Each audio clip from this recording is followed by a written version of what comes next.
I like the dark. It's friendly. When you see a mirror being used in a film, what are you really seeing? What are you being asked to see? Mirrors can be used to show a character's vanity, their duplicity, their innocence. A well-thought-out mirror scene can add nuance to a character. It can highlight a duality of personality, and it can show you things that are hidden from other characters. If you're going to talk about Joseph Lucy's 1963 film The Servant, then you have to talk about mirrors and reflections, because this film is full of them, and for good reason. What's interesting about the use of mirrors in this film is that none of them are used for their designed purpose. No one is fixing their appearance in the mirror. The mirror is reflecting moments that highlight the duality of a character, or are showing us something that's going on just around the corner. There's something about the use of mirrors and reflections in The Servant that just elevates the film's visual language. The Servant is based on Robin Malm's 1948 book and was adapted for the screen by Harold Pinter. It's a dark and twisted story that I truly was not prepared for. This was a first-time watch for me, and I can't remember how I stumbled across it in the first place, but I'm so glad I did, because it's fantastic. I don't want to spoil the film for those who haven't seen it, but I will say that it's probably one of the bleakest endings I've seen in a film in a long time, and I loved it.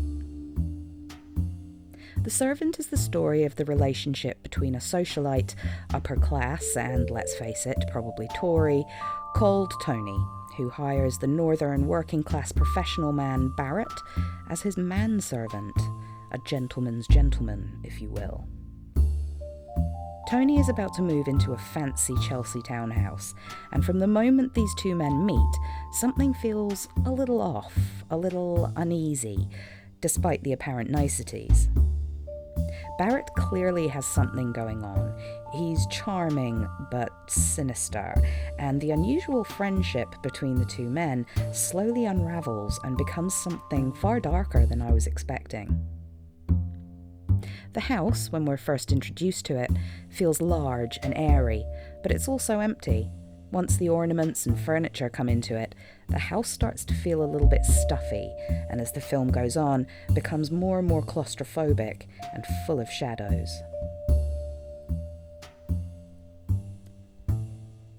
Tony's girlfriend Susan, played by Wendy Craig, takes an instant dislike to Barrett.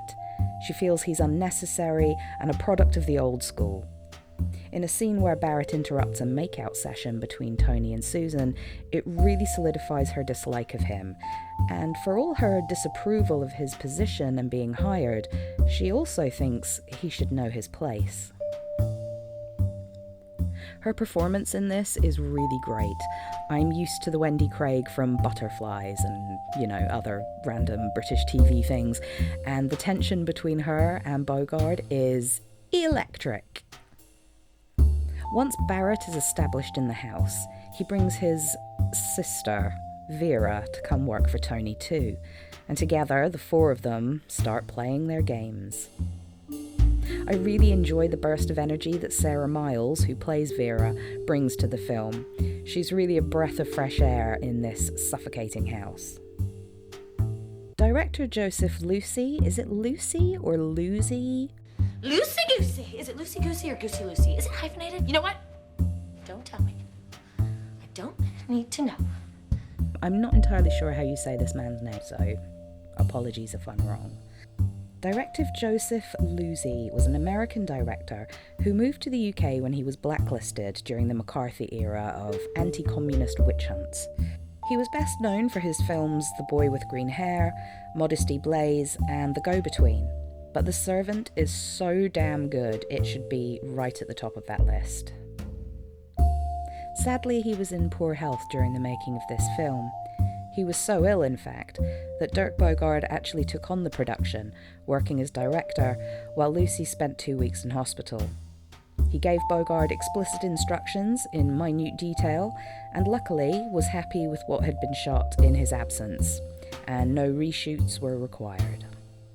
Knowing this now, having seen the film, that's really interesting, because I would have had no idea. that two people were at the helm during this film. The film plays with class struggles, which were still very much in play in Britain in the 60s, which is why Susan is initially amused by Tony having a gentleman's gentleman in the first place, like it's old-fashioned.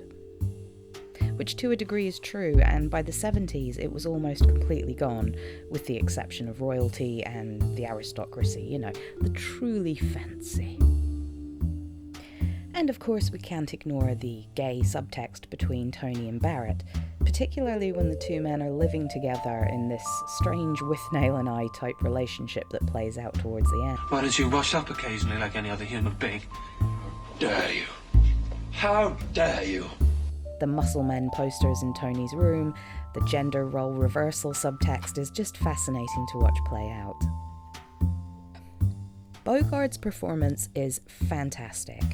The sly smirk, the sinister undertones of just about everything he says, and the way his entire demeanour changes by the last third of the film is a testament to his range as an actor. James Fox is well suited to this role of Tony, and there's something about this performance that made me think of Keir Dullard in Bunny Lake is Missing. James Fox has a vulnerability that feels quite genuine.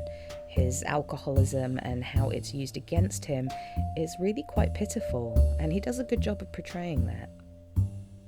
And yes, he's that guy from Utopia, the UK version, not that weird-ass American version. The Servant is a twisted psychological drama that I loved, and I found out recently that Studio Canal actually released a super sexy 4K Ultra HD Blu-ray that I will have to get my hands on because it looks incredible, and is well worth the purchase. I can't recommend The Servant highly enough. It's a tense psychological drama that you won't forget. So go check it out and let me know what you think of it. It's available to stream from a bunch of different providers like Amazon Prime and YouTube. And let me know what you think. I hope you enjoyed this video. Don't forget to like and subscribe, and leave a comment below to let me know if you've seen the film or if I've convinced you to give it a go. If you've made it this far into the video, hello, thank you. I'm working on setting up my Patreon at the moment because in these financially unstable times, your girl is hustling. In the meantime, if you'd like to help support the channel and actually get a shout out in my next video, you can buy me a coffee. I'll leave a link in my description box below. All coffee is good coffee, and along with the shout out, you will have my eternal gratitude.